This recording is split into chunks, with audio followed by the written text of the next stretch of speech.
نحمده ونصلي ونسلم على رسوله الكريم اما بعد اللهم صل على سيدنا ومولانا محمد وعلى آل سيدنا ومولانا محمد وبارك وسلم۔ برادران ذی وقار،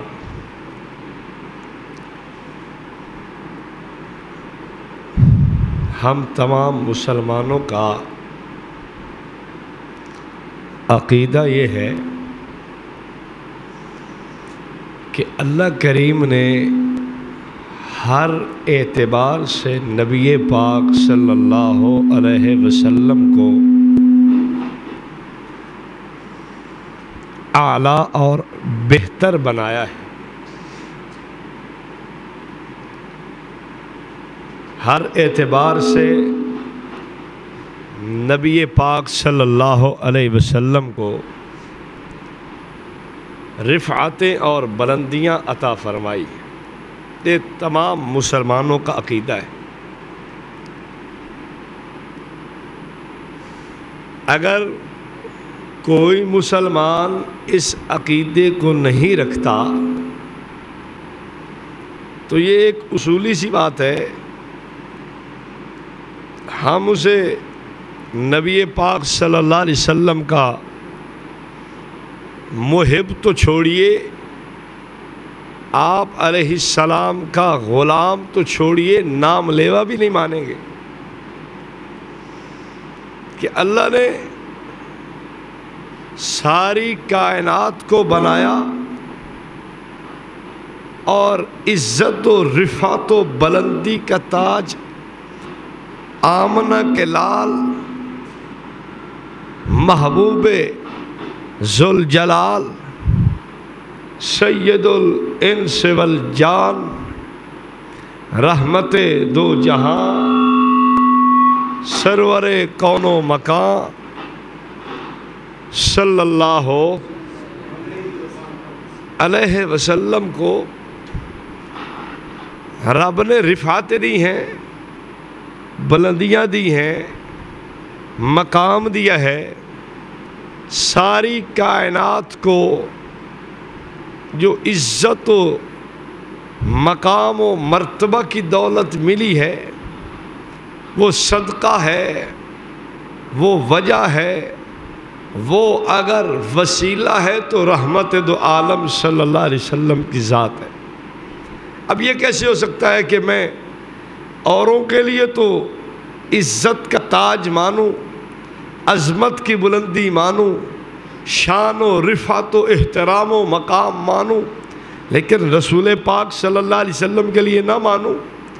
یہ بات اسلام اور کفر کے مابین ہے کہ نبی پاک صلی اللہ علیہ وسلم کی عزت و عظمت کے حوالے سے کسی قسم کی اسلام نرمی کی بات نہیں کرتا۔ میں اس پہ ایک واقعہ لاتا ہوں اور پھر آپ کو میں اپنے مقصود پہ گفتگو عرض کرتا ہوں۔ قرآن مقدس کو آپ پڑھتے ہیں، 22ویں پارے میں ایک آیت ہے، اس کو آیت کہتے ہیں کہ یہ پردہ کے متعلق ہے، یعنی جب پردہ اس کا حکم آیا ہے نا تو آیت یوں تھی، یا ایھا الذین آمنوا لا تدخلوا بیوت النبی الا ان یؤذن لکم الی طعام غیر ناظرین اناہ ولکن اذا دعیتم فادخلوا فاذا طعمتم فانتشروا ولا مستأنسین لحدیث ان ذلکم کان یؤذی النبی فیستحیی منکم واللہ لا یستحیی من الحق۔ تفسیر مظہری کو اٹھائیے، دیگر تفاسیر کو پڑھیے تو ایک واقعہ تمام نے لکھا ہے۔ نبی پاک صلی اللہ علیہ وسلم نے حضرت زینب بنت جحش رضی اللہ عنہا سے نکاح فرمایا، ولیمہ کیا۔ ولیمہ کے موقع پہ آپ نے صحابہ کو بلایا، صحابہ آئے، کھانا کھا کے چلے گئے، 3 آدمی وہ بیٹھے رہ گئے۔ اور بیٹھے کیوں ہیں؟ دو وجہ ہیں. ایک وجہ یہ ہے کہ وہ بیٹھے ہیں کہ آج بڑا لطف و سرور سے اور یکسوئی سے نبی پاک صلی اللہ علیہ وسلم کا دیدار بھی ہو رہا ہے اور بڑی یکسوئی سے آپ کا کلام سننے کا بھی موقع مل رہا ہے. اس لیے وہ بیٹھے ہوئے ہیں کہ چلو آپ کے نورانی بیانات بھی سنیں گے اور نورانی چہرہ مبارک بھی دیکھیں گے. بیٹھے.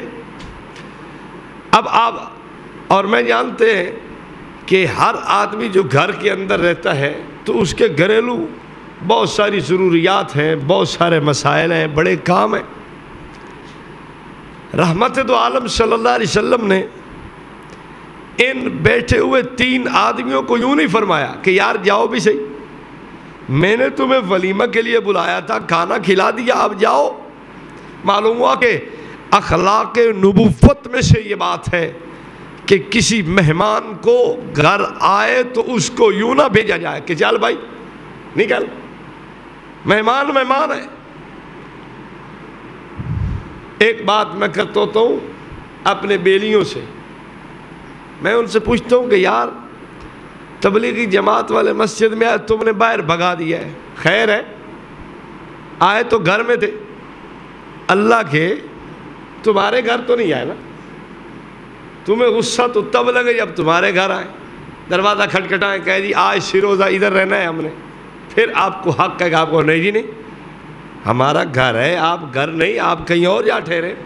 لیکن جو مسجد میں رہتا ہے آپ اس کو بھی نہیں رہنے دیتے. اب جواب سنیے. مجھے کہتا ہے ہم کیوں رہنے دیں، ہماری مسجد ہے. میں نے کہا دیکھو اخلاق نبوت تو یہ ہیں، رحمت دو عالم صلی اللہ علیہ وسلم کے اخلاق کریمہ تو یہ ہیں.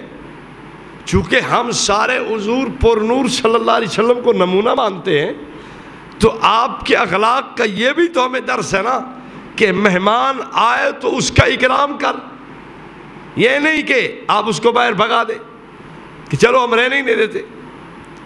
وہ 3 آدمی بیٹھے ہیں، رسول پاک صلی اللہ علیہ وسلم باوجود آپ کے مسائل ہیں، گھریلو تقاضے ہیں، گھریلو آپ کی ضروریات ہیں، آپ نے دیگر بھی اوقات اپنے تقسیم کرنے ہیں، دینے ہیں اوقات، لیکن اس کے باوجود آپ نے یوں نہیں فرمایا کہ چلے جاؤ اور آپ بستر اٹھا کے باہر پھینک دیتے ہیں. تو جواب کہنے لگا، جواب میں کہتا ہے مولوی صاحب تمہیں کیا پتہ، وہ جو آئے تھے وہ تو مسلمان تھے اور یہ جو آئے ہیں یہ تو بے ایمان ہیں. نبوت نے تو مسلمان کو رہنے دیا ہے نا، اور مسلمان بیٹھے ہیں تو نبی پاک علیہ السلام نے یوں نہیں فرمایا کہ چلے جاؤ. کافروں کے لیے تو نبی جہاں اپنوں کے لیے رحمت ہے، کافر کے لیے سخت بھی ہے. سوال سمجھ آیا اس کا؟ اب جواب سنو. دیکھیں مولانا روم رحمۃ اللہ علیہ نے ایک واقعہ لکھا ہے اور ملفوظات اعلیٰ حضرت بریلوی میں بھی یہ واقعہ منقول ہے. مولوی احمد رضا خان نے لکھا ہے. ایک مہمان آیا تھا کافر اور وہ نبی پاک صلی اللہ علیہ وسلم کے پاس ٹھہرا. آپ نے اسے ٹھکانہ دیا، جگہ دی، بستر دیا، رات کو اسے دودھ پلایا. ایک بکری کا وہ سیر نہیں ہوا، دوسری کا نہیں سیر ہوا، تیسری کا نہیں سیر ہوا، چوتھی، پانچویں، چھٹی، ساتویں. مولانا روم رحمہ اللہ نے یہ اس روایت ترمذی کے اندر جو موجود ہے، دیگر کتب میں بھی ہے کہ مومن 1 آنت سے سیر ہو جاتا ہے اور کافر 7 آنتوں سے سیر ہوتا ہے، اتنا کھانا کھاتا ہے.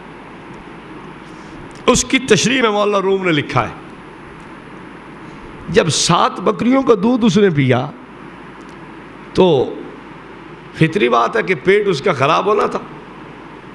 سویا پیٹ اس کا خراب ہوا اور اس کا پخانہ بستر پہ نکل گیا. اب وہ جب اٹھا اس نے کہا لے بھائی مر گئے اسے، یہ تو بڑا کام خراب ہو گیا. بستر بھی کوئی معمولی نہیں، یہ تو کائنات کے سردار کا، میری تو ایک ایک بوٹی بھی نہیں آئے گی ان کو. بس وہ بھاگ گیا. صبح نبی پاک صلی اللہ علیہ وسلم تشریف لائے کہ مہمان کو جگائیں. جب آ کے دیکھا دروازہ کھلا ہے، جب بستر دیکھا بستر خالی ہے اور اس پہ پخانا ہے، صحابہ ساتھ ہیں، وہ پخانا دھویا جانے لگا. اتنی مدت میں وہ واپس آیا. آپ صلی اللہ علیہ وسلم نے پوچھا بھائی کیسے آئے ہو، کیا مسئلہ ہے؟ اب وہ سوچ رہا تھا کہ مجھے ڈانٹیں گے، ماریں گے، مجھے کچھ چھڑک دیں گے، مجھے کچھ جناب جی باتوں کا سننا پڑے گا، ہو سکتا ہے مار کٹائی بھی ہو. لیکن آگے سے جواب سن کے حیران ہو گیا. آپ نے پوچھا کیسے آئے ہو؟ کہتے جی میری تلوار رہ گئی ہے جس پہ بڑا چاندی کا جو ہے نا وہ اس پہ لگے ہوئے تھے، اس کے دستے پہ، اور بڑا قیمتی چیزیں لگی ہوئی تھی، تو میں وہ اٹھانے کی، تلوار بڑی قیمتی ہے. آپ نے صحابہ سے فرمایا دے دو. پھر بھی بات نہیں فرمائی اس سے کہ یہ کیا کیا تو نے. ان اخلاق کریمہ کو دیکھ کے مسلمان ہوا. اب میں آپ سے پوچھتا ہوں، نبوت کا مہمان کافر بھی بنا ہے تو نبوت نے اسے مارا نہیں ہے، اس کو یہ نہیں کہا کہ میں تیرا اکرام نہیں کرتا، رات ٹھکانہ بھی دیا ہے، بستر بھی دیا ہے. بلکہ میں تو جماعت والوں کے بارے میں کہتا ہوں اگر تمہاری مسجدوں میں آئے بستر تم دیا کرو، یہ نبوت کی اخلاق ہے. اور دودھ نہیں دیتے تو چلو لسی دے دیا کرو. نبی پاک علیہ السلام نے تو 7 بکریوں کا دودھ پلایا ہے، تم چلو 7 بالٹیاں لسی کی پلا دو. اخلاق تو نبوت کے یہ ہے نا. تو کہتا ہے کہ وہ بے ایمان ہے، چلو تو بے ایمان مانتا ہے لیکن اخلاق تو نبوت والے رکھنا. ایک آدمی کو میں نے کہا کہ یہ جو مسجد دھوتے ہو کیوں، یہ کیا وجہ ہے؟ کہتا ہے کہ یہ تبلیغ والے آ گئے تھے مسجد دھو دی ہے. میں کہ وہ نال کتے لئی ودن، وہ ہاتھ کتے پھدی ودن. کہتے ہیں نہیں، ان کے ہاتھ میں تو بستر ہے، سامان ہے، کتابیں ہیں، فضائل اعمال ہے، قرآن پاک ہے، احادیث کی کتابیں، پھر مسجد دھونا. کہتا آپ کو نہیں پتہ یہ بے ایمان لوگ ہیں، ان کی آنے کی نوست سے ہم نے دھو ڈالی. اب دیکھنا اخلاق نبوت. آپ حضرات جانتے ہیں جب کافر کو قید کیا جاتا تھا نا تو مسجد نبوی میں آ کے ان کو ستونوں سے باندھ دیا جاتا تھا. اب کتنی دفعہ مسجد صحابہ نے دھوئی ہے آپ بتا سکتے ہیں؟ اتنے کافر یہاں بدے اور یہاں رہ گئے، ان کو باندھا گیا، لہذا اب مسجد کو دھو ڈالنا چاہیے. اب آپ بتائیں صحابہ نے بھی کبھی مسجد دھلوائی؟ خیر میری گفتگو کا عنوان یہ نہیں تھا، یہ ایسے ضمن میں ایک بات آ گئی. میں اپنی بات کو ابھی شروع میری گفتگو نہیں ہوئی، میں عرض کر رہا ہوں کہ حضور علیہ السلام کی رفت کا اندازہ کتنا ہے. آپ دیکھیں، لگائیے. مسلمان بیٹھے، نبی پاک علیہ السلام نے نہیں فرمایا کہ یار چلے جاؤ، مجھے بھی گھریلو ضروریات ہیں، کام ہیں، مسائل ہیں، میں گھر میں خود کام کرتا ہوں. آپ صلی اللہ علیہ وسلم کے اخلاق دیکھیے. آپ خود اٹھے،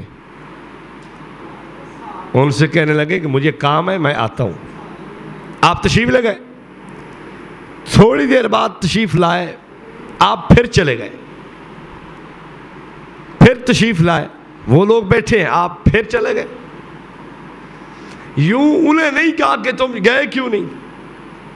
حضرت زید کو پوچھا، بتایا، دیکھو یار وہ بیٹھے ہیں کہ چلے گئے. انہوں نے آ کے بتایا جی چلے گئے.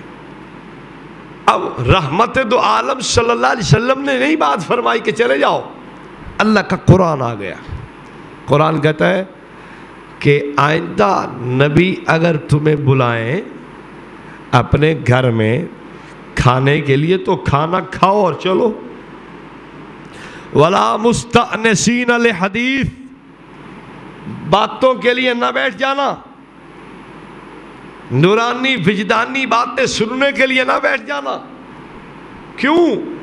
تمہارا جذبہ اچھا ہے لیکن تمہیں نہیں پتا. اِنَّ ذَلِكُمْ كَانَ يُؤْذِي النَّبِيَّ، اس سے میرے نبی کو تکلیف ہوتی ہے، لیکن میرے نبی کی اخلاق کتنے اعلیٰ ہیں اور امت سے پیار کتنا ہے اور انسانیت سے تعلق کیا ہے کہ تکلیف ہے، لیکن نبی کہتا پھر بھی نہیں ہے کہ یار مجھے تکلیف ہے۔ اللہ فرماتا ہے میرے نبی تو تمہیں تکلیف کے باوجود کہہ رہے ہیں کہ نہیں نہیں ایسی کوئی بات نہیں ہے، وہ آپ کو کہہ نہیں رہے کہ چلے جاؤ۔ اللہ کیا کہتا ہے؟ واللہ لا یستحیی من الحق، لیکن اللہ تعالیٰ اس بات کو بیان کیے بغیر چھوڑے گا نہیں اور بیان کرے گا کہ جس سے میرے نبی کو تکلیف ہوتی ہے وہ کام تم نے نہیں کرنا۔ اب خود اندازہ لگائیں کہ قرآن ہمیں درس کیا دے رہا ہے۔ اس در کے اتنے ادب قرآن نے سکھائے ہیں، اگر میں یہ شروع کر دوں تو اس پہ تقریباً 2 گھنٹے کی گفتگو تو میں عرض کر سکتا ہوں بیٹھے بیٹھے کہ قرآن نے یوں ادب سکھایا، نبی پاک علیہ السلام کا یوں سکھایا، یوں سکھایا، یوں سکھایا، یہ پھر کسی موقع پہ۔ تو اب اتنی بڑی ادب والی ذات، احترام اور مقام والی ذات، کیوں اس کا ادب نہ ہو؟ کیوں اس کی عظمت کی بات نہ ہو؟ کیوں اس کی رفعت و بلندی کی بات نہ ہو؟ بھائی کائنات کو رفعت و عزت ملی اس در کے صدقے۔ وَلِلَّهِ الْعِزَّةُ وَلِرَسُولِهِ وَلِلْمُؤْمِنِينَ، اللہ عزت کا خالق، عزت کا پیدا کرنے والا، رب نے ساری عزتیں اٹھا کے اپنے نبی کے قدموں میں رکھ دی ہیں، اپنے نبی کی جھولی میں ڈال دی ہیں، اور اس نبی کے صدقے کائنات والوں کو عزت ملی۔ تو معلوم ہوا کہ نبی پاک صلی اللہ علیہ وسلم ہر مقام کے لحاظ سے، ہر حساب کے لحاظ سے، ہر حیثیت کے لحاظ سے بلند و بالا ہے۔ اب آپ سے میں ایک بات پوچھتا ہوں، جب ہمارا ایمان ہے کہ اللہ کے نبی ساری کائنات میں سے اعلیٰ ہے، حسن دیکھو تو اعلیٰ، گفتار دیکھو تو سب سے اعلیٰ، کردار دیکھو تو سب سے اعلیٰ، چال دیکھو تو سب سے بہتر، ڈھال دیکھو تو سب سے بہتر، اٹھنا بیٹھنا دیکھو تو سب سے اعلیٰ، آپ کا گفتگو فرمانا دیکھو تو سب سے اعلیٰ، خلق عظیم کے ساتھ متصف، اخلاق بھی اعلیٰ، خاندان بھی اعلیٰ، آپ کا حسب و نسب بھی اعلیٰ، آپ علیہ السلام کے ننیال بھی اعلیٰ، ددیال بھی اعلیٰ، آپ دونوں طرف سے اعلیٰ خاندانوں میں تشریف لائے، جس خاندان میں پھر آپ دودھ پی رہے ہیں وہ خاندان بھی اعلیٰ۔ ہر اعتبار سے اللہ نے نبی کو اپنے اعلیٰ بنایا ہے۔ تو میرا سوال یہ ہے، کیا نبی جس مخلوق میں آئے گا وہ بھی اعلیٰ ہوگی یا ادنا ہوگی؟ سوچ کے جواب دیں، ایسا نہ ہو کہ پھر ہم آگے پھر پریشان ہو جائیں کہ نہیں اعلیٰ ہم نے تو کہہ دیا تھا لیکن اب مسئلہ خراب ہے۔ ہم اہل سنت دیوبند کا ایمان ہے کہ جیسے اللہ نے ہر اعتبار سے نبی پاک علیہ السلام کو اعلیٰ بنایا ہے، مخلوق بھی اعلیٰ بنایا ہے۔ یہ نہیں کہ ادنا مخلوق سے، نہ نہ نہ، میں انسان کی اعلیٰ ہونے پہ یہ مخلوق اعلیٰ مخلوق ہے، اس پہ 2-4 دلیلیں عرض کرتا ہوں۔ قرآن پاک کہتا ہے وَلَقَدْ كَرَّمْنَا بَنِي آدم، ہم نے اولاد آدم کو عزت دی ہے۔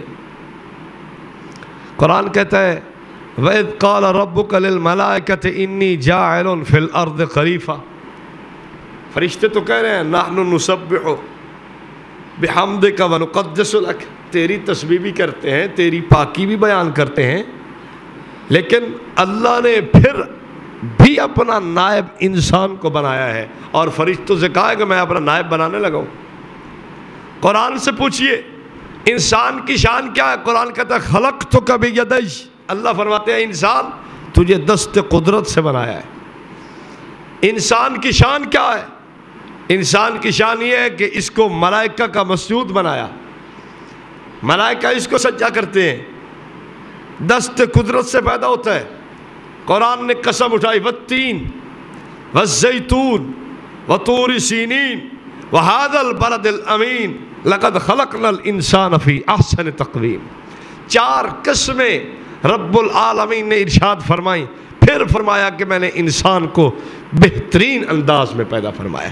اب آپ مجھے بتائیں، اتنی ساری صفات کا حامل انسان کے علاوہ کوئی اور ہو سکتا ہے؟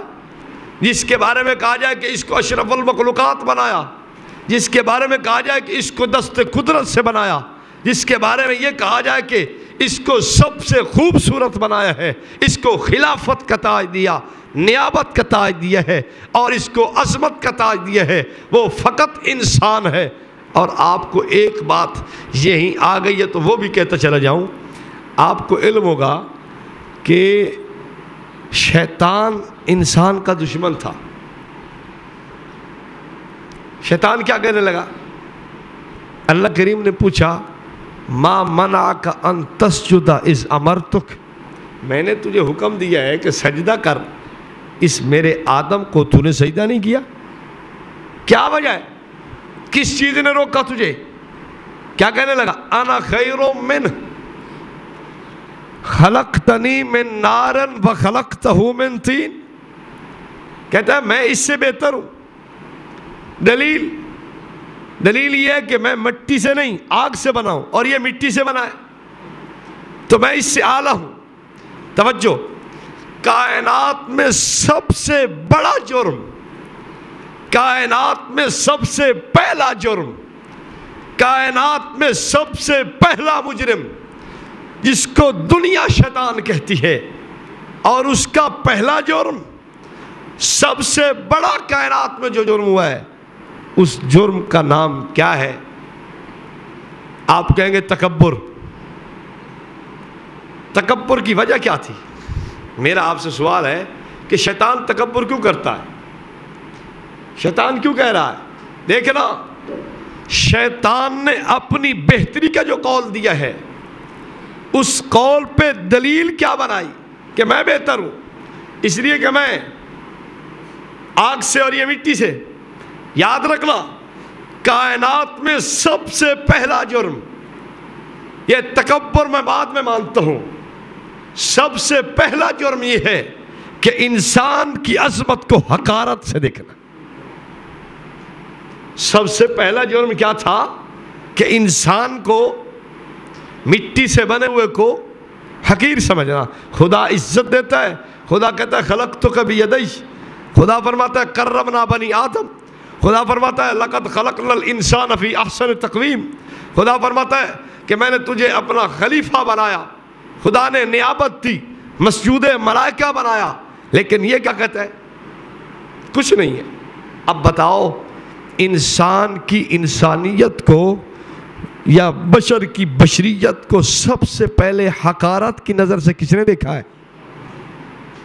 اب میں یہ بات کرتا ہوں تو میرے کچھ دوست وہ ناراض ہو جاتے ہیں، بھائی میں تو قرآن پڑھ رہا ہوں، میں تو قرآن ہی پڑھی ہے نا آیت، میں تو یہ آپ کو یہ بتا رہا ہوں کہ بشریت کا سب سے پہلے دشمن شیطان بنا ہے۔ بشریت کو رب عظمت والا بنا ہے، اور شیطان کہتا نہیں یہ تو گھٹیا ہے۔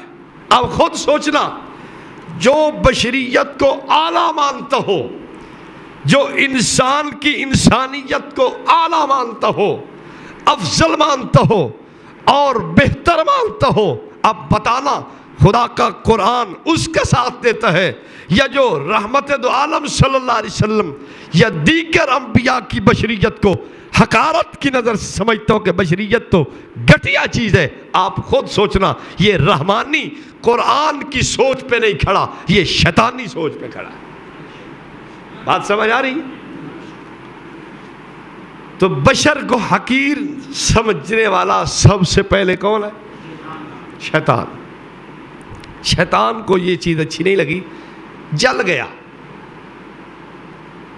عبادت کر کر کے میں مر گیا، متھے میرے تے لوٹے جیڑا محراب بڑے ہوئے، کام سارے میں کیتے، خلافت اس نو مل گئی ہے۔ کیوں جی؟ ساڑی زبان آتا ہے باج باجی مویوں تے پیک کے ہی نہ پڑیوں، ہیں بھائی بندہ کوشش بھی کی، میں نے اتنی کوشش کی۔ اہل بدعت علماء نے لکھا ہے شیطان سے خدا کو پیار ہو گیا تھا، کتابوں میں یہ بات موجود ہے، شیطان سے خدا کو پیار ہو گیا تھا، شیطان خدا کا بڑا محبوب بن گیا تھا، شیطان کو اللہ نے اوپر بلا لیا تھا، معلم الملکوت بنا دیا تھا، اور فرشتہ رضوان نے خدا سے کہا تھا یا اللہ جب تک یہ ابلیس نہ ہو نا، جب تک یہ نہ ہو نا جنت میں، تیری جنت سجتی بھی نہیں ہے۔ ابلیس تو دیوبند نامی کتاب پڑھیے، فیض احمد اویسی کی لکھی ہوئی ہے۔ خیر، میں ان ساری باتوں کو چھوڑ کے اپنا عنوان لے کے چلتا ہوں۔ میں عرض کر رہا تھا کہ انسان کو اللہ نے اعلیٰ مخلوق بنایا ہے، اعلیٰ مخلوق بنایا ہے، لیکن شیطان یہ اس سوچ پہ نہیں کھڑا۔ اس نے اس انسان کی علو مرتبت کو حقارت سے دیکھا کہ انسان ہونا تو گھٹیا بنا ہے۔ اب آپ سوچیں، اگر میں یہ بات کر دوں کہ یار دیکھو خدا نے جو سوچ دی ہے اس پہ کھڑے رہو، شیطان کی سوچ پہ نہ چلو، لوگ مجھے کہہ دیتے ہیں تو تو بے ادب ہے۔ عجیب بات ہے بھائی، میں کہتا ہوں کہ اولوف مانو تو کہتا ہے بے ادبی ہے، اور وہ خود شیطان کی بات مانتا ہے تو یہ ادب ہے۔ عجیب بات ہے، بات سمجھ آ رہی ہے آپ کو؟ تو انسان ہونا کیا ہے؟ جب اللہ نے ہر اعتبار سے نبی پاک صلی اللہ علیہ وسلم کو اعلیٰ بنایا تو مخلوق بھی وہ بنایا ہوگا جو سب سے اعلیٰ ہو۔ ادنا مخلوق نہیں ہو سکتے آپ، اس لیے کہ آپ ہر اعتبار سے اعلیٰ ہیں۔ نبوت میں دیکھیں تو آپ کو وصف ختم نبوت دیا گیا۔ کیا مطلب؟ پہلے ایک مسلمان ہے، اس سے اوپر آئیے تقوی، بزرگی، پھر صوفیاء کے سلسلے، غوث، کتب، ابدال، غوث العظم، فقی، امام، مجتہد، چلتے جائیے، تابعی، تابعی، صحابی، چلتے جائیے، نبوت، پھر رسالت، اور آخر میں مقام ختم نبوت کا۔ تو اللہ نے نبوت میں بھی آپ کو سب سے اعلیٰ مقام ختم نبوت دیا ہے، حسن میں بھی سب سے اعلیٰ مقام عطا فرمایا۔ ہمارا ایمان ہے ساری کائنات کو اگر حسن ملا ہے تو ایک حصہ سے ملا ہے، محبوب دو عالم صلی اللہ علیہ وسلم کو 99 حصہ رب نے عطا فرمایا۔ یہ الگ بات ہے کہ آپ علیہ السلام کا حسن آپ کی بشریت میں چھپا ہوا ہے۔ بشریت میں، انسان ہونے میں ایک محدود حسن ہے، انسانیت میں حسن ایک محدود حد تک ہوتا ہے۔ خیر، میں عرض یہ کر رہا تھا، اب دیکھنا، ہم کہتے ہیں رحمت دو عالم صلی اللہ علیہ وسلم اعلیٰ مخلوق میں سے، اور اعلیٰ مخلوق انسان ہے۔ ایک آدمی مجھے کہنے لگا نہیں مولانا میں نہیں مانتا۔ کیوں؟ ہم کہتے ہیں کہ نبی انسان نہیں۔ میں نے اسے پوچھا کیوں؟ اللہ کا قرآن کہتا ہے، اللہ کا قرآن فرماتا ہے اللہ یستفی من الملائکۃ رسلا ومن الناس، رسالت کے لیے رب نے چنا انسان کو ہے۔ تو کہتا ہے نہیں میں نہیں مانتا۔ اللہ کریم فرماتا ہے اے میرے نبی اعلان فرما، قل سبحان ربی هل کنت الا بشرا رسولا، میں انسان ہوں۔ اللہ کے نبی سے اعلان کروایا گیا، اعلان کر میرے نبی، وما ارسلنا من قبلک الا رجالا، جتنے نبی آئے سب مرد بن کے آئے ہیں، انسان بن کے آئے ہیں۔ قرآن نے اعلان کیا اکان للناس عجبا ان اوحینا الی رجل منہم، کافروں کو یہ بات تعجب میں ڈالے کھڑی ہے کہ ہم نے ایک انسان، ایک آدمی کو نبوت کیوں دے دی ہے۔ یہ نہیں مانتا، کہتا ہے نہیں نہیں مانتا ہوں۔ خدا تو کہہ سکتا ہے نبی کو انسان ہے، خدا تو نبی کو بشر کہہ سکتا ہے، لیکن تو کیوں کہتا ہے؟ توجہ رکھنا۔ میں نے کہا اچھا آگے آؤ، رحمت دو عالم صلی اللہ علیہ وسلم کے ارشاد ہے انما انا بشرون، لوگوں میں بشر ہوں۔ کہتا ہے نبی تو کہہ سکتے ہیں، تو کیوں کہتا ہے؟ بات سمجھ آ رہی ہے؟ خدا کہہ سکتا ہے، نبی کہہ سکتا ہے، تو میں نے کہا میں نے کہہ دیا تو پھر کہتا ہے قرآن نے بشر کہا ہے، نبی نے بشر اپنے آپ کو کہا ہے، اور تیسری قوم جو بشر کہنے والے تھی وہ کافر کی تھی۔ اب تو نہ تو خدا ہے نہ تو نبی ہے، لہذا تو کافر ہے۔ توجہ رکھنا، لوگ کہتے ہیں کہ حفظ بہت بڑا فتنہ ہے، اس میں کوئی شک نہیں ہے، لیکن یاد رکھنا اس چھپے ہوئے رافضی کو بھی تو پہچانیے نا آپ۔ اس رافضی کی سوچ دیکھیں، اب دیکھو ہٹ کہاں اس نے کی ہے۔ ایک رافضیوں نے نظم بنائی تھی، ان کا ایک بہت بڑا رافضی ہے، اس نے تبلیغی جماعت کے خلاف بھی لکھا اور پھر اس نے ڈاکٹر اسرار صاحب کے خلاف لکھا۔ اس میں لانتے ڈالتا کہتا ہے تو بندے دتا نہیں، ابن عوام لگنا ہے، ابن عوام لگتا ہے تو۔ اب اس کے دو معنی ہیں، عوام کا مطلب عوام الناس، لیکن شیعہ بہت دور صد کرتا ہے۔ یاد رکھنا، شیعہ لوگ یہ ظاہر میں کچھ دکھائیں گے، باطن میں کچھ ہوتا ہے۔ اب دیکھو اس کی چوٹ کہاں ہے، کہتا ہے کہ ابن عوام لگتا ہے تو۔ کیا مطلب؟ یہ کہنا چاہتا ہے کہ تو زبیر ابن عوام ہے۔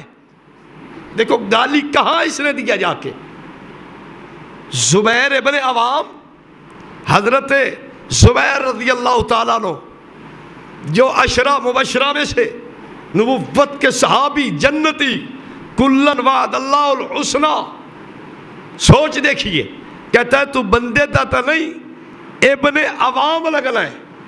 اب لوگوں نے یہ سمجھا کہ کہنا چاہتا ہے کہ تو عوام الناس کا ہے، لیکن اس نے جو ضرب ماری ہے، چوٹ کی ہے، سیدنا زبیر رضی اللہ تعالیٰ عنہ پہ کی ہے۔ اب میں آپ کو اس کی چوٹ بھی سنانا چاہتا ہوں کہ یہ چوٹ کہاں مار رہا ہے۔ مجھے کہتا ہے کہ بشریتو قرآن نے کہا، بشریتو نبی پاک علیہ السلام نے کہا، یا بشر کافر کہتا ہے؟ اب بتا، دیوبندی اگر کافر ہے تو پھر بشر کہہ لے، خدا تو بن نہیں سکتا، نبی تو بن نہیں سکتا۔ اب دیکھنا چوٹ اس کی میرے اوپر نہیں ہے، ظاہر تو مجھے اس نے کیا ہے، چوٹ کہاں مار رہا ہے یہ بھی دیکھنا۔ اٹھائیے شمائل ترمذی، باب ما جاء فی تواضع رسول اللہ صلی اللہ علیہ وسلم، صفحہ 23، آخری روایت اس باب کی، سیدہ عفیفہ عتیقہ لعیقہ رحمت دو جہاں کی رفیقہ سیدہ عائشہ صدیقہ رضی اللہ عنہ ارشاد فرماتی ہیں، کانا بشرم من البشر، نبی پاک صلی اللہ علیہ وسلم بشر میں سے ایک بشر تھے۔ اب بتاؤ، سیدہ عائشہ قرآن ہے؟ بولیے نا، خدا ہے، نبی ہے، تو سیدہ عائشہ بشر نہیں کہہ رہی؟ اب بتاؤ، یہ جو مجھے کہہ رہا تھا کہ یا قرآن بشر کہتا ہے، یا نبی بشر کہتا ہے، یا پھر کافر بشر کہتا ہے، چوتھا کوئی بشر نہیں کہتا۔ اب بتاؤ، اس نے سیدہ عائشہ کو خدا ماننا ہے، نبی مانے گا؟ یہ بات میں ایسے نہیں کہہ رہا، میں ان کی 10 عدد کتابیں پیش کر سکتا ہوں۔ ایک حوالہ وہ بھی بہت بڑا ہوتا ہے، میں تو 10 حوالے آپ کو پیش کرنے کے لیے تیار بیٹھا ہوں کہ بشر کہنے والا کافر ہے، بشر کہنا کفار کا طریقہ ہے، بشر کہنا یہ کفار کا طرز ہے، کافروں نے بشر کہا، جو بشر کہے وہ کافر ہے، یا خدا نے بشر کہا، یا نبی نے، یا کافروں نے۔ اب جو نبی کو بشر کہے گا وہ کافر ہوگا، چونکہ خدا اور نبی تو نہیں ہو سکتا۔ یہ تقریباً باتیں 10 عدد کتابوں میں لکھی ہیں۔ نور العرفان ایک کتاب ہے، رشد الایمان ایک کتاب ہے، خیر بشریت کی نوری بشریت ایک کتاب ہے، اور کتاب ایک چھپی ہے، اللہ آپ کا بھلا کرے، سیفیہ، عقائد سیفیہ کے حوالے سے، اس میں یہ بات لکھی ہوئی ہے۔ اور ایک کتاب جال حق میں کچھ اس طرح کی آپ کو بات مل جائے گی، خزائن العرفان میں مل جائے گی، حق پر کون اس میں مل جائے گی، حق پر صرف سنی اس میں مل جائے گی۔ کئی کتابیں یہی بات، محمد اول اس کتاب میں بھی یہ بات درج ہے۔ خیر میرا سوال، میں نے کہا دیکھنا یہ چوٹ مجھ پہ نہیں، یہ اس رافضی کی طرح چوٹ بڑی دور کر رہا ہے، لیکن عوام کی سوچ وہاں نہیں گئی۔ جیسے اس نے کہا کہ بندے دا تنئی ابن عوام لگنا ہے، چوٹ سیدنا زبیر پہ کی ہے، اسی طرح اس نے بھی بات یہی کی کہ جو نبی کو بشر اب کہے وہ نبی بھی نہیں، خدا بھی نہیں، بلکہ کافر ہے۔ لگتا یہ ہے کہ اس نے مجھے یہ برا بلا کہا، لیکن نہیں، چوٹ بہت دور کرتا ہے۔ سیدہ عائشہ کیا فرماتی ہے؟ کانا بشرم من البشر، روایت نہ موجود ہو، جو سزا آپ تجویز کرے میری ہے۔ روایت کا لفظ ہے، شمائل ترمذی کا یہ لفظ ہو، حدیث کی کتاب ہو، پھر خود سوچیں گے یہ چوٹ کہاں مار رہا ہے۔ دوسری جگہ ابو داؤد جلد 2 کتاب العلم باب کتابت العلم، سیدنا عبداللہ بن عمرو بن عاص رضی اللہ عنہما کی روایت، حضرت عبداللہ بن عمرو بن عاص کہتے ہیں اکتب کل شیء اسمع من رسول اللہ صلی اللہ علیہ وسلم، میں آقا سے جو بھی سنتا تھا نا لکھ لیتا تھا۔ مجھے قریشیوں نے روکا، فنہتنی قریشون، مجھے قریشیوں نے روکا، کہنے لگے تکتب کل شیء تسمع من رسول اللہ صلی اللہ علیہ وسلم، جو چیز رسول اللہ صلی اللہ علیہ وسلم سے سنتا ہے لکھ لیتا ہے، یوں نہ کیا کر۔ کیوں؟ رسول اللہ بشر، رسول پاک صلی اللہ علیہ وسلم کون ہے؟ یتکلم فی الغضب والرضا، آپ کبھی خوشی میں بھی کلام فرماتے ہیں، کبھی غصہ میں بھی کلام فرماتے ہیں، تو آپ ہر بات لکھو گے۔ خوشی میں بھی بندے سے کوئی اوک چوک ہو جاتی ہے، غمی میں بھی کوئی بندے سے کوئی غلطی ہو سکتی ہے، غصے میں بھی بندہ غلط بول جاتا ہے، تو ہر بات نہ لکھا کر۔ نبی پاک علیہ السلام کے پاس چلے گئے، اللہ اکبر، رحمت دو عالم صلی اللہ علیہ وسلم نے ان کی ایک بات کا تو رد کیا، ایک بات کا رد نہیں کیا۔ صحابہ نے 2 باتیں کی تھی، ایک کہا تھا کہ رسول پاک علیہ السلام بشر ہے، دوسرا کہا تھا کہ رسول پاک علیہ السلام غصے اور خوشی میں کلام فرماتے ہیں، کوئی بات غلط بھی نکل سکتی ہے۔ تو آپ نے فرمایا نا، ہر بات لکھا کر، واللہ ما یخرج منہ الا حق، میری اس زبان سے سوائے حق کے کچھ نہیں نکلے گا۔ اب مجھے بتائیں بشر تو کون کہہ رہا ہے؟ فنہتنی قریش، جمع قریشی صحابہ نے کہا۔ ایک آدمی مجھے پتہ کیا کہنے لگا؟ مولانا قریش کا معنی صحابہ نہیں، قریش کا معنی کفار مکہ ہے۔ وہ بھی تو قریشی تھے نا، وہ تھے نا، ابو جہل قریشی تھا یا نہیں؟ وہ خاندان تو قریشیاں والا ہے نا۔ وہ مجھے کہنے لگا یہ قریشی وہ نہیں، توجہ رکھنا، توجہ۔ میں نے اسے پتہ کیا کہا؟ میں نے کہا جھوٹ بولتا ہے، اگر یہ کافر کہتا تو پھر کہتا تکتب کل شیء تسمعہ من محمد، پھر یوں نہ کہتا تکتب کل شیء تسمعہ من رسول اللہ صلی اللہ علیہ وسلم۔ وہ کہتا کہ میاں عبداللہ جو تو محمد سے سنتا ہے وہ ہر بات نہ لکھا کر، جبکہ وہ کیا کہہ رہے ہیں کہ جو تو رسول اللہ صلی اللہ علیہ وسلم سے سنتا ہے وہ نہ لکھا کر۔ اب آپ بتاؤ پھر آگے کیا کہا؟ وَرَسُولُ اللَّهِ بَشَرٌ، اگر یہ قریشی کہنے والے کافر ہوتے تو یہ کہتے محمد بشرٌ۔ کیوں؟ اس پہ میں واقع ایک دلیل کے طور پہ پیش کرنا چاہتا ہوں۔ کتاب المغازی میں بھی غالباً یہ واقعہ امام بخاری رحمہ اللہ نے نقل کیا ہے، صلح حدیبیہ والا۔ صلح حدیبیہ کے موقع پہ کیا ہوا؟ نبی پاک صلی اللہ علیہ وسلم کے محرر کاتب سیدنا علی المرتضیٰ نے لکھ دیا کہ یہ وہ فیصلہ ہے جس پہ جو محمد عربی صلی اللہ علیہ وسلم اور مکہ کے ان لوگوں کے مابین ہو رہا، رسول اللہ صلی اللہ علیہ وسلم کے درمیان اور ان کفار مکہ، ان مکہ والوں کے درمیان، رؤسائے مکہ کے درمیان ہو رہا ہے۔ تو وہ پتہ کیا کہنے لگے؟ وہ کہنے لگے علی سے یہی تو ہمارا جھگڑا ہے، جناب علی المرتضی اسد اللہ الغالب کرم اللہ وجہہ الکریم، جہالت کی انتہا ہوتی ہے۔ میں ایک جگہ تقریر کر رہا تھا تو مجھے پرچی آ گئی، کہتے آپ اہل بیت کو نہیں مانتے۔ میں نے کہا کیوں؟ کہتے ہیں باقی صحابہ کے نام کے ساتھ آپ رضی اللہ عنہ کہتے ہیں، سیدنا علی کے نام کے ساتھ آپ کرم اللہ وجہ کہتے ہیں۔ میں کہا واہ بھائی واہ، ساڑی قسمت جو اسا اس چبل قوم دے متھے لگڑائی، یہ سنو اے نہیں پتا بھائی ایک آکھڑ والا وہ آل بیت دا دشمن ہے۔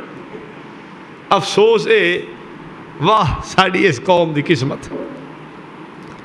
خیر، تو حضرت علی المرتضیٰ سے کیا کہنے لگے؟ علی یہ مٹا، رسول اللہ نہ لکھ، محمد لکھیاں۔ اگر ہم رسول مان جائیں تو پھر تو جھگڑا ہی نہیں ہے۔ اب آپ مجھے بتاؤ، روایت کی تفسیر کرتی ہے، مشرکین اگر سیدنا عبداللہ بن عمر بن عاص کو ہر بات لکھنے سے روکتے تو وہ یوں کہتے تکتب کل شیء تسمع من محمد ومحمد بشر یتکلم فی الغضب والرضا، جبکہ لفظ یوں ہے حدیث کے تکتب کل شیء تسمع من رسول اللہ صلی اللہ علیہ وسلم ورسول اللہ بشر یتکلم فی الغضب والرضا۔ روایت میں لفظ رسول اللہ کا ہے، لفظ محمد کا نہیں ہے۔ اب آپ مجھے بتائیں یہ جملہ، یہ مقولہ مشرکین مکہ کا ہے یا صحابہ کا ہے؟ اچھا اب آپ خود سوچیں، صحابہ تو حضور کو کیا کہہ رہے ہیں؟ میں نے جو پہلے تمہید آپ کو سنائی ہے، اس تمہید سے کیا پتہ چلتا ہے کہ بشر کا لفظ عظمت کی دلیل ہے یا بشر کا لفظ خفت کی دلیل ہے، خست کی دلیل ہے، حقارت کی دلیل ہے، گھٹیا پن کی دلیل ہے، یا علو مرتبت کی دلیل ہے؟ یار بشر نہیں تھا۔ بابا آدم جس کو سجدہ کرایا گیا، مسجود ملائک بنایا گیا، وہ بشر نہیں تھا جس کو رب کہتا ہے خلق تو کبھی یدی، وہ بشر نہیں تھا جس کو اللہ فرماتا ہے قال ربک للملائکۃ انی جاعل فی الارض خلیفہ، وہ بشر نہیں تھا جس کے متعلق قرآن کہتا ہے کرمنا بنی آدم، وہ بشر نہیں تھا جس کے متعلق قرآن کہتا ہے لقد خلقنا الانسان فی احسن تقویم۔ بشریت تو عظمت کی بات ہے، اس لیے یہ جھوٹ تو اس نے بولا ہے کہ یہ خفت اور گھٹیا اور حقارت پنا ہے۔ اب میں یہی بات کہہ سکتا ہوں اور تو میں کچھ نہیں کہتا کہ بشریت کو اعلیٰ سمجھنے والے کا نام سنی ہے اور بشریت کو گھٹیا سمجھنے والے کا نام شیطان ہے۔ اس شیطان نے سمجھا تھا، میں اور کسی کی بات نہیں کرتا۔ شیطان کی تو بات کر سکتا ہوں نا، کہ ان کی بھی نہیں کرنی۔ بعض آدمی کہیں نہیں آپ شیطان کو بھی کچھ نہ کہیں، اس واسطے کہ ساڑھا لگدا لیندہ ہے۔ بعض آدمیوں کو تکلیف ہوتی ہے، میں صحیح کہہ رہا ہوں۔ کیسے تکلیف ہوتی ہے؟ ایک کتاب ہے جس کا نام ہے ملفوظات اعلیٰ حضرت، میں آپ کو مصنف کا نام نہیں بتاتا لیکن ایک واقعہ سناتا ہوں۔ وہ کیا کہ شیطان کو بڑا بزرگ مانتے ہیں۔ وہ کیسے؟ ایک پری مشرف با اسلام ہوئی، نبی پاک صلی اللہ علیہ وسلم کی خدمت میں رہتی تھی۔ یہ انہوں نے واقعہ لکھا ہے، سچا جھوٹا الا بلا برگردن اعلیٰ حضرت، میری بات نہیں ہے یہ۔ مشرف با اسلام ہوئی، نبی پاک علیہ السلام کی خدمت میں رہتی تھی۔ کافی دن گزر گئے، کوئی نہیں آئی۔ آپ نے پوچھا کہاں گئی تھی؟ کہتی ہے میں اپنے وطن گئی تھی۔ اچھا، میں نے ایک عجیب بات دیکھی ہے۔ کیا؟ ایک پہاڑ پہ میں نے ابلیس کو نماز پڑھتے دیکھا اور رب سے بخشش کی دعا مانگتے دیکھا۔ میں اس کے پاس چلی گئی، میں نے کہا ملعون، تیرا کام تو دنیا کو بہکانا ہے، تیرا کام تو دنیا کو غلط روش پہ چلانا ہے۔ تو خود نماز، تو خود عبادت، دعا، تضرع، خشیت، رونا، گڑ گڑانا، یہ کیا ماجرا ہے؟ وہ کہنے لگا میں بھی اللہ سے رو کے دعا کر رہا ہوں کہ اللہ مجھے معاف کرے، مجھے جنت عطا فرمائے۔ اب بتاؤ اس بیچارے کا تو شیطان ممدوح ہے یا نہیں؟ شیطان کو یہ اچھا سمجھتا ہے نا، اس لیے تو وہ روتا بھی ہے، گڑ گڑاتا بھی ہے، معافی بھی مانگتا ہے اللہ مجھے معاف کر دے۔ اب شیطان کو بھی کچھ کہیں گے تو ان کو تکلیف ہوگی۔ اب پھر کیا بات کیا کریں؟ ان کو کچھ نہ کہیں پھر تو خوش ہے. میں شیطان کی بات کروں پھر ناراض. بھائی میں تو شیطان کی بات کر رہا ہوں کہ جو نبوت کو علوف مرتبت سمجھتا ہے، جو بشریت کو اعلیٰ منصب سمجھتا ہے، جو بشریت کو بڑی رفعت کی بات سمجھتا ہے، جو بشریت کو اعلیٰ مخلوق سمجھتا ہے، اس کا نام اہل و سنت والجماعت ہے. اور جو بشریت کو حقارت کی نظر سے سمجھتا ہے اس کو شیطان کہتے ہیں. میں تو آپ کو تعارف کرا رہا ہوں.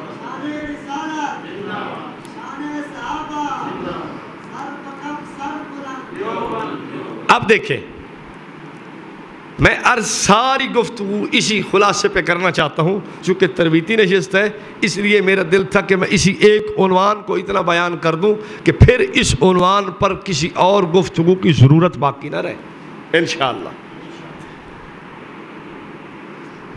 اب دیکھیں آپ، مخلوق اعلیٰ ہم نے مانا نا یا شیطان نے؟ بولیے نا. ہم نے مانا. نبی پاک علیہ السلام کو جیسے باقی تمام باتوں میں اعلیٰ مانا، اخلاق، صفات، ہر اعتبار سے اعلیٰ، اکمل، افضل، اجمل، انور مانا، ہم نے بشریت میں بھی.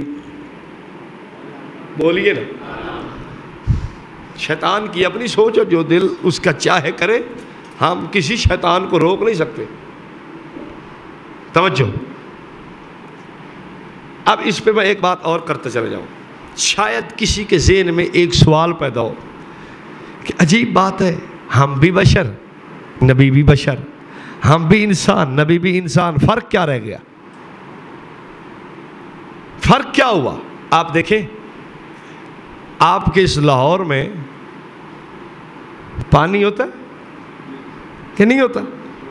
ہوتا ہے. میٹھا ہے یا نمکین ہے؟ ہوتا ہے نا میٹھا. لیکن آپ نے دیکھا ہوگا حاجی صاحبان حج سے جب لوٹتے ہیں یا عمرے والے عمرہ سے لوٹتے ہیں تو وہ کینے پانی کے بھر بھر کے لاتے ہیں. تو کوئی ان سے پوچھے یار پانی لاہور میں ختم ہو گیا تھا جو ادھر سے اتنا دور سے لے آ رہے ہو؟ تو کیا کہیں گے؟ وہ کہیں گے مولوی صاحب یہ پانی عام نہیں ہے. بھائی پانی ہے، دوسرے پانی کی طرح رنگت، دوسرے پانی کی طرح اس کا ذائقہ، مزہ، یہ بھی تو پانی ہے. وہ کہے گا میاں پانی ضرور ہے مگر اس پانی جیسا نہیں ہے. کیوں جیسا نہیں ہے؟ کیا وجہ؟ وہ کہتا ہے اس میں دو خاصیتیں ہیں، اس میں دو فضیلتیں ہیں. کیا؟ ایک تو سیدنا اسماعیل علیہ السلام کی ایڑی جب حضرت اسماعیل نے رگڑی، یہ اس ایڑی سے پانی نکلا ہے. اچھا، چونکہ نبی کے قدموں سے نکلا ہے اس لیے برکت والا ہے. دوسری کیا وجہ ہے؟ دوسری وجہ یہ ہے کہ رحمت دو عالم صلی اللہ علیہ وسلم نے اس پانی سے کلی فرما کر پھر اسی زمزم کے کنواں میں پانی کو ڈال دیا تھا. قیامت تک میری امت میرا جھوٹا پیتی رہے گی. ہم تو اس لیے لائے. اب دیکھیں پانی ہے لیکن پانی جیسا نہیں ہے. پانی جیسا نہیں ہے. قرآن مقدس پڑھا ہے، اس قرآن مقدس پہ کپڑے کا غلاف بھی چڑھا ہے. آپ دیکھ رہے ہیں یا نہیں؟ اب کپڑا ہم سارے لوگوں نے پہنا ہوا ہے، وجود ہم سب پہ کپڑا ہے، پگڑیاں باندھی ہوئی ہیں، ٹوپیاں رکھی ہوئی ہیں، رومال رکھے ہوئے ہیں. تو آپ بتائیں یہ کپڑا نہیں ہے یہ جو ہم نے پہنا ہوا ہے؟ اور وہ بھی تو کپڑا ہے. تو آپ میں سے کوئی جسارت کر سکتا ہے کہ برابر ہے؟ مولوی کا کپڑا، پیر کا کپڑا، کسی بزرگ کا، عالم، شیخ الحدیث، مفسر، مفکر، کسی کا لباس، کپڑا، رومال، ٹوپی، دستار، وہ اتنی عظمت والی نہیں ہے کہ آپ بغیر وضو کے اسے چھو ہی نہ سکیں. لیکن جو قرآن پہ غلاف چڑھا ہے اس کو بغیر وضو ہاتھ لگا لیں گے؟ اجازت دیتا ہے قرآن؟ یار کپڑا نہیں ہے، کپڑا ہے، پھر ہاتھ کیوں نہیں لگتا؟ بھائی کپڑا ہے لیکن کپڑوں جیسا نہیں ہے. بات سمجھ آ رہی ہے؟ آپ کے علاقہ لاہور میں کھجور نہیں ہوتی؟ ابھی رمضان المبارک کی آمد ہے، کھجوریں بہت ہوگی، بڑی کھجور ہوتی ہے، لیکن آپ کسی حاجی سے ملنے گئے، عمرہ والا معتمر سے ملنے گئے، تو اس نے آپ کو ایک کھجور دی، آپ نے اس کو کھایا اور گٹھلی بھی سنبھال لی۔ کیا مسئلہ یار، اتنی کھجوریں بازار سے مل رہی ہیں، کلو کھجور لے لو، تو ایک کھجور کے لیے یہاں ہے تبرک۔ وہ کہتا ہے تجھے کیا پتا یہ کھجور تو مدینہ پاک سے آئی ہے، اور میاں یہ تو عجوہ کھجور ہے، یہ تو جنتی کھجور ہے، اس کے یہ فضائل یہ فضائل یہ فضائل۔ چھو کھجور تو ہے لیکن کھجوروں جیسی نہیں ہے۔